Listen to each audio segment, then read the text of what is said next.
दिमाग भी चाहिए। सत्ता विरासत में मिल सकती है, बुद्धि विरासत में नहीं मिलती है। अब गुंडा और माफिया भाग रहा है, पुलिस उसको दौड़ा रही है, और अगर उसने कहीं कोई दुस्साहस किया तो फिर वहीं पे राम नाम सत्य है, यह भी तय हो जाता है। जनता गड़ाई लेगी, एक गुंडे और माफिया एक एक करके यमलोक की यात्रा के लिए प्रस्थान कर जाएंगे। यह धरती ऋषि मुनियों की धरती है, अयोध्या प्रांत की धरती है, महात्मा श्रवण की, मातृ और पितृभक्ति की धरती है।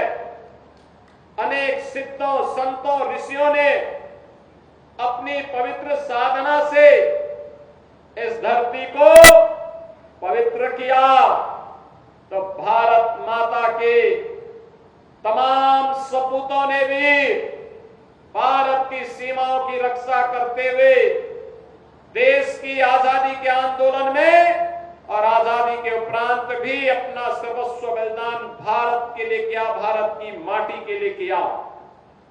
यह कर्म साधना की धरती है, श्रम साधना की धरती है, और इसीलिए तो यहां का अन्नदाता किसान भी अपनी मेहनत से देश के विकास में अपना योगदान दे रहा है।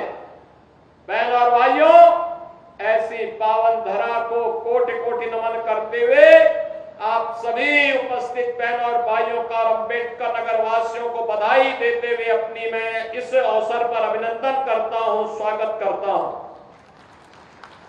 बहनों और भाइयों, ये विकास की परियोजनाएं आज जो आपको प्राप्त हो रही इतनी आसानी के साथ, आज जो सुरक्षा का वातावरण है, आज जो विकास गांव गांव तक पहुंचने के साथ जुड़ रहा है, क्या ये 2017 के पहले भी संभव था क्या? बहनों और भाइयों, 2017 के पहले का उत्तर प्रदेश आप सबसे किसी से भी अछूता नहीं है कि क्या उत्तर प्रदेश के अंदर था, क्या उत्तर प्रदेश के अंदर होता था 2017 के पहले। यही उत्तर प्रदेश है जहां पर हर जिले में समाजवादी पार्टी और कांग्रेस के नेतृत्व में पलने वाले माफियाओं की समानांतर सरकारें चलती थी। यह अम्बेडकर नगर में भी चलती थी। याद करिए, हिंदू जागरण मंच के अध्यक्ष, टाडा जनपद के ही निवासी, हमारे एक प्रमुख कार्यकर्ता की हत्या यहां होती है और कोई सुनवाई नहीं होती, कोई सुनवाई नहीं हो रही थी। तब भी मुझे आंदोलन करने के लिए अम्बेडकर नगर जनपद में आना पड़ा था। तब भी हम लोगों ने आंदोलन किया था उस माफिया के खिलाफ और समाजवादी पार्टी की सरकार की अराजकता के खिलाफ। कौन ऐसा जिला था, चाहे वह अम्बेडकर नगर जिला रहा हो, अयोध्या रहा हो, मऊ, आजमगढ़, गाजीपुर, प्रयागराज, प्रतापगढ़, सुल्तानपुर, कोई जिला ऐसा नहीं था जहां पर कोई न कोई बड़ा माफिया समानांतर सरकार चला करके आम जनता की आवाज को दबाता था, गरीबों की आवाज को दबाता था, पिछड़ों की आवाज को दबाता था और दलित वंचित योजनाओं से भी वंचित रहते थे। और सरकारें अपनी मौज मस्ती करती थी, उनको इससे कोई मतलब नहीं था। उनकी सरकार रहनी चाहिए, बाकी जाए भाड़ में, यही करते थे वे लोग। लेकिन 17 के बाद एक एक करके माफिया कहां चले गए ये भी आप सब जान रहे हैं। माफियाओं की छुट्टी हो गई, माफिया मुक्त उत्तर प्रदेश हो गया। जो लोग पर्व और त्योहार में विघ्न बाधा डालते थे, विघ्न बाधा समाप्त हुई। अब पर्व और त्योहार शांतिपूर्ण तरीके से मनाए जा रहे हैं। बेटी और व्यापारी की सुरक्षा पर जो खतरा पैदा करते थे वे सभी गायब हो गए और जो बचे हैं वे भी अपनी अंतिम यात्रा की तैयारी कर रहे होंगे। बहनों और भाइयों, मैं तो क्या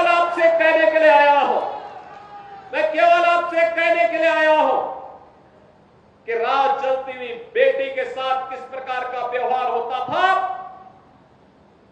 और किस प्रकार के वक्तव्य आते थे उस समय के मंत्रियों के, किस प्रकार के बेशर्मी पूर्ण वक्तव्य देते थे समाजवादी पार्टी के नेता।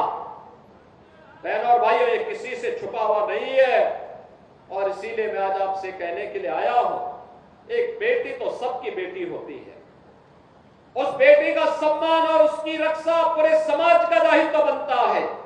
लेकिन ये समाजवादी पार्टी इसका महत्व कहां समझ पाएगी।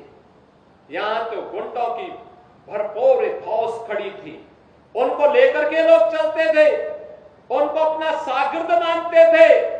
जो जितना बड़ा गुंडा और माफिया होता था समाजवादी पार्टी में उतना बड़ा ओहदा उसको दे दिया जाता था और समाजवादी पार्टी के लोग इसी में गौरव से बोलते थे कि देखिए ये गुंडा हमारा इस जिले को संभालेगा। उनको नहीं पता था कि जनता अगड़ाई लेगी, एक गुंडे और माफिया एक एक करके यमलोक की यात्रा के लिए प्रस्थान कर जाएंगे और जनता जनार्दन के साथ अन्याय का हिसाब चुकता होगा। याद करिए 17 के पहले, याद करिए 17 के पहले पुलिस पहले भागती थी, पीछे पीछे गुंडे दौड़ाते थे। आज 17 के बाद उल्टा हो गया है, अब गुंडा और माफिया भाग रहा है, पुलिस उसको दौड़ा रही है और अगर उसने कहीं कोई दुस्साहस किया तो फिर वहीं पे राम नाम सत्य है यह भी तय हो जाता है। बहनों और भाइयों, सरकार चलाने के लिए जज्बा चाहिए, सरकार चलाने के लिए दिल भी चाहिए और दिमाग भी चाहिए। सत्ता विरासत में मिल सकती है, बुद्धि विरासत में नहीं मिलती है। दिमाग भी विरासत में नहीं मिलता है। ये जो लोग सत्ता को अपनी पपौती मानते थे वे लोग आज समझने लग गए हैं अब उत्तर प्रदेश में कभी उनको वापस नहीं आना है, इसलिए षड्यंत्र करने का प्रयास कर रहे हैं।